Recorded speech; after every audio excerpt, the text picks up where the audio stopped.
시험을 승리하시고 난 이후에 자신의 백성들을 산으로 불러 모으시고 제자들이 나오고 그 제자들에게 이제 말씀을 가르치기 시작하셨던 5장부터 이제 7장까지 첫 번째 그분의 메시지, 그분의 첫 번째 설교였던 산상수훈의 마지막 장면에 우리가 이르렀습니다.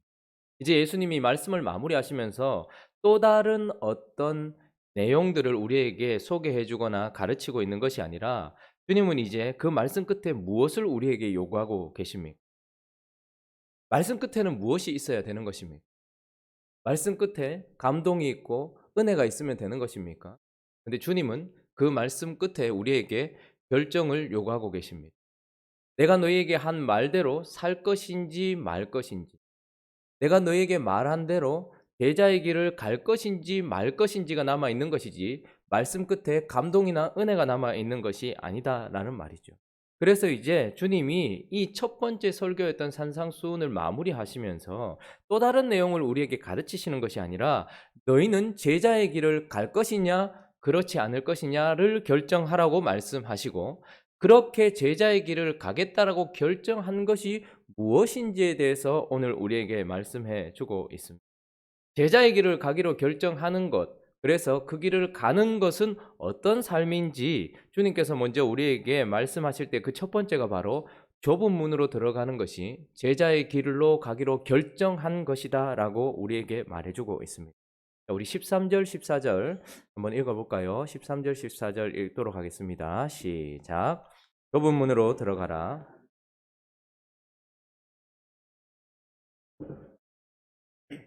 생명으로 인도하는 문은 좁고 그 길이 협착하여 찾는 자가 적습니다.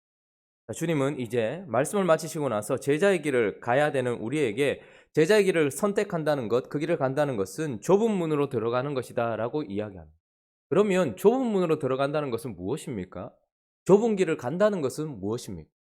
그저 단순히 많은 사람들이 가지 않고 좁다라고 느껴지는 길을 가는 것이 좁은 문을 가는 것입니까? 성경 속에서 신구약 성경 전체에서 좁은 문이라는 단어는 여기와 누가복음에밖에 안 나와요. 그러니까 구약 시대에도 좁은 문이라는 말이 없고 신약 성경에도 여기와 누가복음밖에 없기 때문에 도대체 무엇을 놓고 지금 주님께서 좁은 문으로 들어가라고 하시는지를 우리가 찾기가 매우 어렵지만, 그러나 한번 생각해 보십시오. 주님이 지금 앞에 있는 무리들과 제자들에게 좁은 문으로 들어가라라고 말했을 때에는 그 당시 있는 사람들이 좁은 길 이야기하면 떠오르는 어떤 배경이 있었을 것입니다.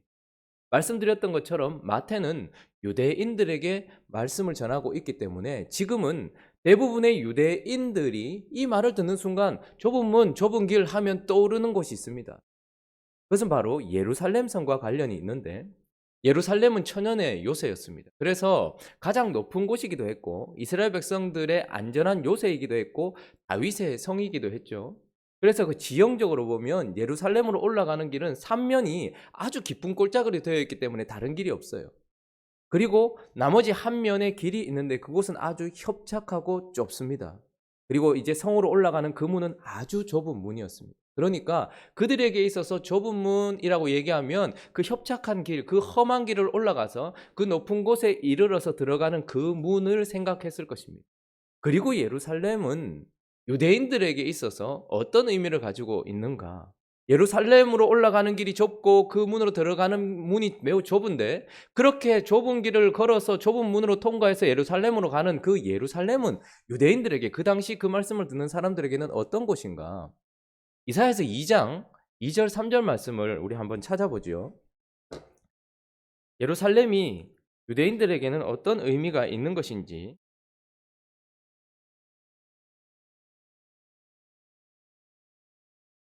구약 성경 970페이지입니다. 제가 가진 성경. 구약 성경 970페이지 이사야서 2장 2절 3절 말씀 한번 읽어보도록 하겠습니다. 자, 앞에도 나와 있네요. 시작. 말이래 여호와의 전에 산이 모든 산 꼭대기에 굳게 설 것이요 모든 작은 산 위에 연하느니 만방이 그리로 모여들 것이라.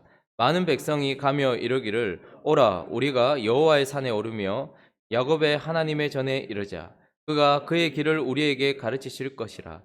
우리가 그 길로 행하리라 하리니 이는 율법이 시온에서 나올죠 여호와의 말씀이 예루살렘에서부터 나올 것입니다. 옛날에 우리 복음성가 중에 오라 우리가 여호와의 산에 올라 이런 찬양을 많이 했었죠.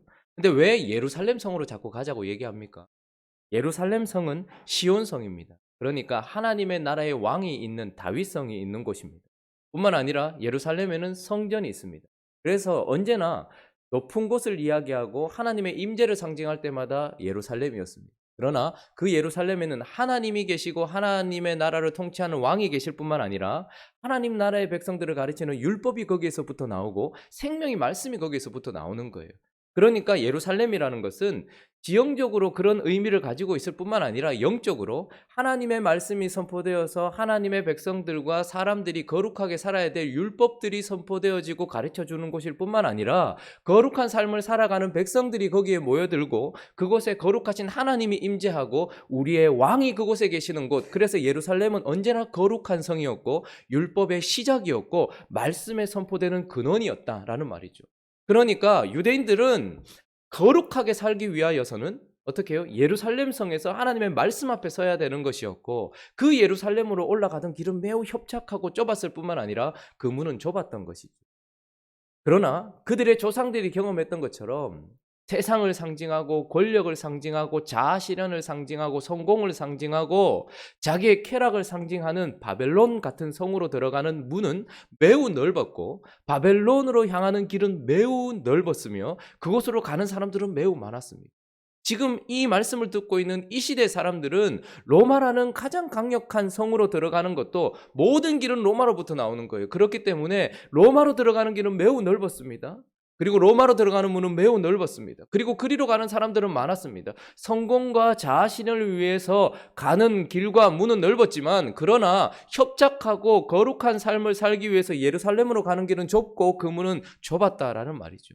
그래서 주님은 이제 많은 사람들이 자기를 실현하기 위하여 성공을 위하여서 더 나은 삶을 위하여서 가는 넓은 길 넓은 문으로 가지 말고 예루살렘이 상징하는 거룩한 삶과 거룩한 하나님의 말씀대로 살아가기 위하여서 좁은 문으로 들어서라 라고 말씀하시고 좁은 길로 걸어가라 라고 말씀하시면서 너를 실현하는 곳이 아니라 하나님을 실현하는 곳, 너의 뜻을 이루는 것이 아니라 하나님의 뜻을 이루기 위하여서 좁은 문으로 들어서라 라고 말씀하시는 것입니다. 그래서 제자의 길은 하나님께서 말씀하신 대로 살아가기 위하여 좁은 문으로 들어서는 것이다. 그것이 바로 너희가 하는 결정이다 라고 첫 번째를 말씀하시고 이제 두 번째 좁은 문으로 들어서 그들에게 또한 우리가 기억해야 될 것은 제자의 길을 가기로 결정했다라는 것은 진리의 말씀대로 따라가기로 그것을 듣기로 결정하는 것입니다.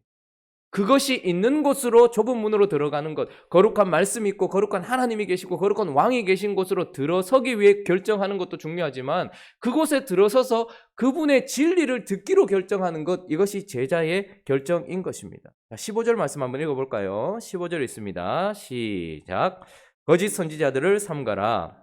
양의 옷을 입고 너희에게 나오나 속에는 노략질하는 일이라. 예루살렘으로 들어섰다 할지라도 우리가 그 가운데서 어떤 말씀을 듣기로 결정하는가도 우리에게 달려있는 것입니다. 그곳에도 거짓 선지자가 있는데 양의 옷을 입고 있기 때문에 우리에게 전혀 거부감이 없다라고 이야기합니다. 속에 노략질하는 것이 있기 때문에 우리는 잘 분별하지 못할 수도 있습니다. 그러나 하나님은 거룩한 말씀 앞에 서는 것도 중요하지만 거룩한 말씀을 듣는 것도 중요하다고 말씀하시면서 거짓 선지자들을 삼가래요. 거짓 선지자들의 특징은 우리가 듣고 싶은 말을 많이 해준다라는 것입니다. 우리가 이 땅에서 살아갈 때 필요한 것들을 들려주는 특징이 있을 뿐만 아니라 거짓 선지자들은 자기가 하고 싶은 이야기를 하는 사람들입니다. 거룩하신 하나님의 말씀을 선포하거나 혹은 거룩하신 하나님의 백성들이 걸어가야 될 길을 이야기하지 않고 오히려 세상 사람들이 걸어가면서 누리고 있는 그 길로 걸어갈 수 있도록 도와주거나 우리가 듣고 싶은 말을 들려주거나 그래서 설교를 해봐도 제목만 봐도 사람들이 많이 듣는 제목들이 있어요.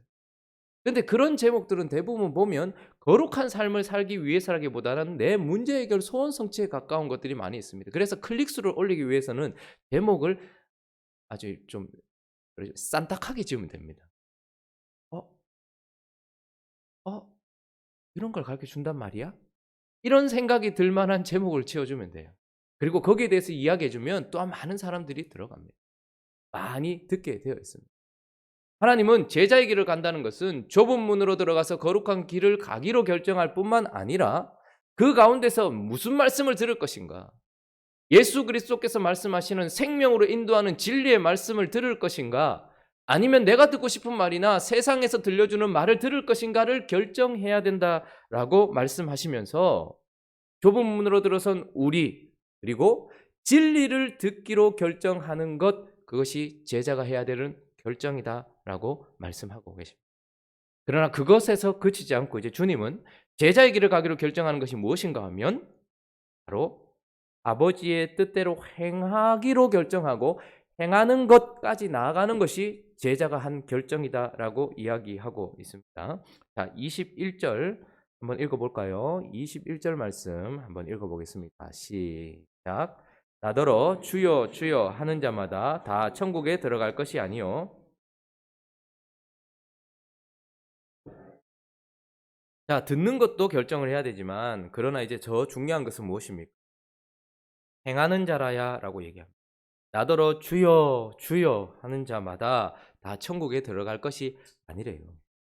주님이라고 말하고 있지만 천국 백성이 아닌 사람들이 있고, 주여 주여라고 부르짖고 있지만 제자가 아닌 사람들이 많다라고 얘기합니다. 다만 하늘에 계신 내 아버지의 뜻대로 뭐하는 자? 행하는 자, 그 사람의 삶이 움직여지고 있는 자, 그래서 제자란 살기로 결정하고 살고 있는 자여야 한다라고 이야기를 하고 있습니다. 22절에 보면 그렇지 않은 사람들의 특징을 보여주는데, 그날에 많은 사람들이 주님을 향하여서 알아봐요. 그러면서 이르되 주여 주여, 그 마지막 때에도 자신은 확신에 차서 주여 주여라고 얘기합니다. 그러니 제자인 듯 보이지만 제자 아닌 자의 특징은 입으로는 시인하나 행위로는 부인하고 있는 거예요. 입으로는 주여라고 하고 있지만 행위로는 부인하고 있다는 것이 그들의 특징이고, 또한 주여 주여 우리가 주의 이름으로 뭐 했대요? 선지자 노릇했다라고 얘기합니다. 여러분, 거짓 선지자 노릇했다고 얘기하지 않고 선지자 노릇했다라고 이야기합니다. 그러니까 이 사람들의 삶 속에도 다른 일을 하나님의 말씀으로 가르치는 부분들이 있었어요. 누군가는 복음을 전했을 것이고 누군가는 성숙하는 길을 전했을 것입니다. 그래서 선지자 노릇을 하며 하나님의 말씀을 다른 이에게 가르쳤지만 정작 자기는 가르치지 않았던 자, 다른 이에게는 이렇게 살라고 이야기했지만 그 가르침이 자신을 바꾸지 못한 자, 그런 사람들이 그 마지막 날에 있을 것이다 라고 얘기합니다. 바른 말을 하는 것도 중요하지만 제자는 그 말을 하는 대로 살고 있어야 되는 거예요. 자기는 가르치지 않고 자기는 살지 않으면서 선지자 노릇만 하고 있었던 사람들이 많이 있다라고 얘기합니다. 그래서 바른 가르침을 가지고 있으니 사람들은 저 사람이 제자라 생각했을지 모르겠지만, 그래서 하나님이 보내신 선지자라고 말했을지 모르겠지만, 주님은 마지막 날에 네가 선지자 노릇했지만 너 자신은 가르치지 않았고 너의 삶은 바뀌지 않았다라고 이야기할 사람들이 있더라는 것이죠. 뿐만 아니라 주의 이름으로 귀신을 쫓아냈대요. 이 말은 무슨 말입니까? 많은 영적인 유익을 줬다 이 말입니다. 사단에게 매여 있고 악한 영에게 매여 있어서 다른 길로 가고 나쁜 길로 가던 자들에게 영적인 유익을 주어서 거룩한 길을 가게 했지만 정작 자신은 악한 영에게 여전히 사로잡혀서 그렇게 사단이 시키는 대로 살았던 사람들, 다른 이에게는 영적인 유익을 많이 줬어요. 말씀만 가르쳤을 뿐만 아니라 그 사람을 묶고 있었던 어두운 영으로부터 그들을 구해주기도 하고 그 영으로부터 구해내어서 살 수 있는 길을 가르쳐주기도 했던 그런 사람이었지만, 그래서 영적인 유익을 줬지만 정작 자신은 여전히 어둠의 영에 사로잡혀 살았던 사람들, 그리고 주의 이름으로 많은 권능을 행하였던 사람들, 그래서 거룩한 일을 많이 했겠죠. 좋은 결과들을 많이 일으켰겠죠. 영적으로 유익한 일뿐만 아니라 교회에 유익이 되고 가정에 유익이 되고 사회에 유익이 되는 일들을 많이 했을 것입니다. 다른 이들에게 유익을 많이 주었을 것입니다. 능력이 나타났어요. 이 말은 결과가 나타난다는 말입니다. 이 사람으로 말미암아서 교회가 세워지기도 하고, 이 사람으로 말미암아서 선교지에 교회가 세워지기도 하고, 이 사람의 헌신과 노력으로 말미암아서 여러 가지 상황들이 결과를 맞이했을지 모르겠지만 결국 정작 자기는 그 권능이 이 사람에게는 아무 결과를 일으키지 못한 사람들, 다른 좋은 결과들을 만들어냈지만 정작 자기 자신에게는 아무런 권능도 나타나지 않은 사람들, 그래서 결론적으로는 내가 너희를 도무지 알지 못한다라고 말하는, 내가 주님을 아느냐가 중요한 것이 아니라 주님이 나를 아느냐가 중요한. 자신은 안다고 말하지만 주님은 정작 모른다고 말할 사람들이 있더라는 것이. 그래서 제자의 길을 간다는 것은 거룩한 길, 하나님의 뜻대로 살기 위하여 좁은 문을 선택하고 그곳을 향해 걸어갈 뿐만 아니라 그 가운데서 진리의 말씀을 듣기로 결정하고 들은 그 말씀대로 내 삶을 움직이기로 결정하여서 살고 있는 것. 말씀 끝에는 바로 이런 결정들이 있어야 된다라고 우리에게 이야기를 해주고 있습니다. 그래서 이 말씀을 마무리하시면서 전체적인 결론으로 24절에 보니까 24절 읽어볼까요? 24절 있습니다. 시작. 그러므로 누구든지 나의 이 말을 듣고 행하는 자는 그 집을 반석 위에 지은 지혜로운 사람 같으리니. 자, 26절도 있습니다. 시작. 나의 이 말을 듣고 행하지 아니하는 자는 그 집을 모래 위에 지은 어리석은 사람 같으리니. 그래서 주님은 결론적으로 이렇게 말씀하십니다. 세상에는 두 부류의 사람이 있다. 어떤 사람이 있습니까?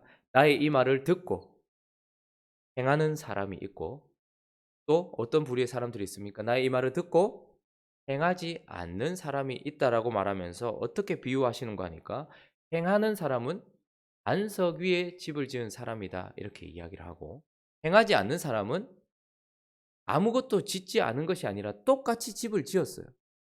그런데 모래 위에 지은 사람이다 라고 이야기를 하고 있습니다. 그러므로 누가 제자인가 하는 것은 집을 짓고 있느냐로 판결나지 않습니다. 어쩌면 모래 위에 지은 집이 더 화려할 수 있고, 모래 위에 지은 집이 더 클 수도 있고, 모래 위에 지은 집이 더 높을 수도 있습니다. 그러나 문제는 언제나 반석으로 이야기할 때는, 성경에서 반석이라고 하면 누구입니까?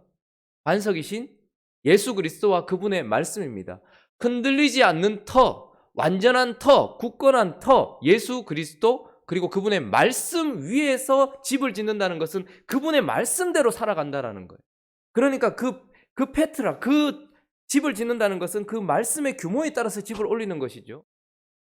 그렇게 주님과 주님의 말씀 위에서 집을 짓는 것, 집은 순종을 얘기하는 것 아니겠습니까? 우리의 인생을 지어가는 것입니다. 그런데 모래 위에 짓는 사람은, 그러면 불법을 행하는 사람은, 하나님의 말씀에 순종하지 않는 사람은 그러면 대가지불도 안 하고 집을 짓지 않느냐? 똑같이 대가지불하고 집을 짓고 있어요. 그런데 문제는 무엇이냐면 모래래요. 흙이래요. 아파르래요. 먼지 위에 집을 짓고 있다 이 말입니다.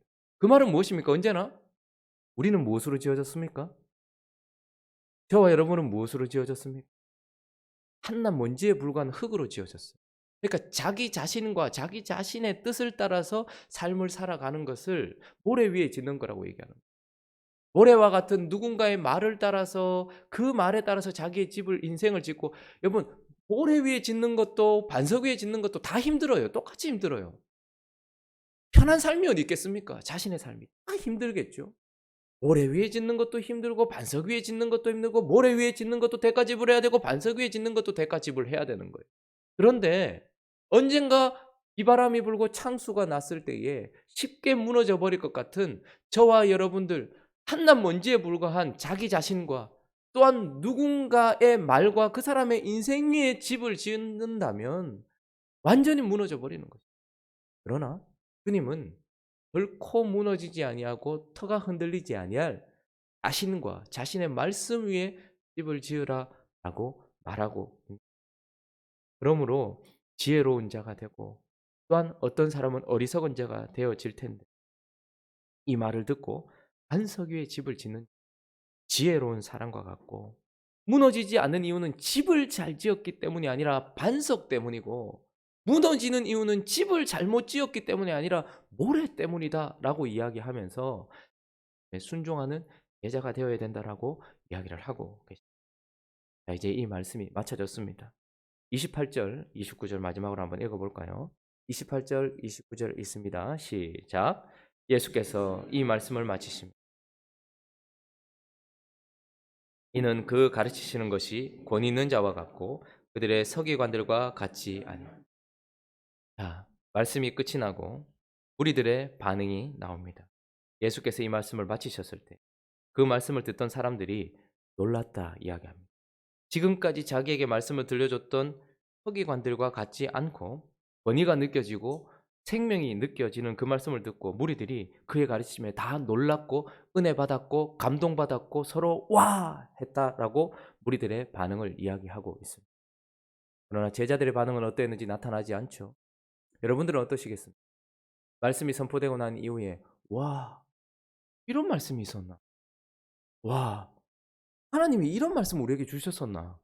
라고 놀래기만 하고 와, 오늘 말씀 듣고 은혜 받았다 라고 감동만 받고 끝내시겠습니까? 아니면 그 말씀대로 아무 반응 없다 할지라도 말씀대로 행하는 삶으로 내 반응을 나타내는 것이 아니라 내 삶을 나타내시겠습니까? 주님은 오늘도 우리에게 물으십니다. 말씀을 선포하고 난 이후에 무엇이 남아야겠느냐?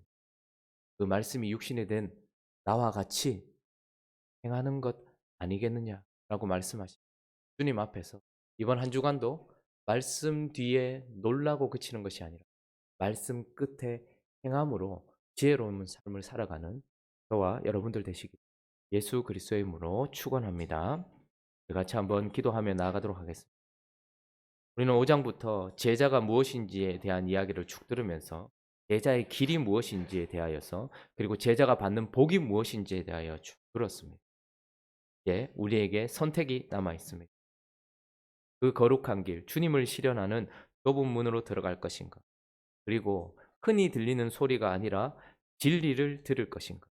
그리고 힘들고 어렵다 할지라도 진리 위에 내 삶을 올려놓을 것인가? 아버지의 뜻대로 행할 것인가? 결정하라라고 이야기합니다. 세상 모든 사람들 집을 짓는 자, 안석이가 아니면 모래 위에 짓는 나 위에 삶을 올리시겠습니까? 예수 위에 삶을 올리시겠습니까? 예수 위에 삶을 올리기로 결정하고 예수님의 말대로 살아가기로 결정하며 그분의 말씀대로 살아가는 이번 한 주가 될 수 있게 달라고 실천할 수 있게 달라고 붙들어 달라고 또 각자의 기도 제목들을 가지고 우리 함께 기도하며 나가도록 하겠습니다. 기도하겠습니다.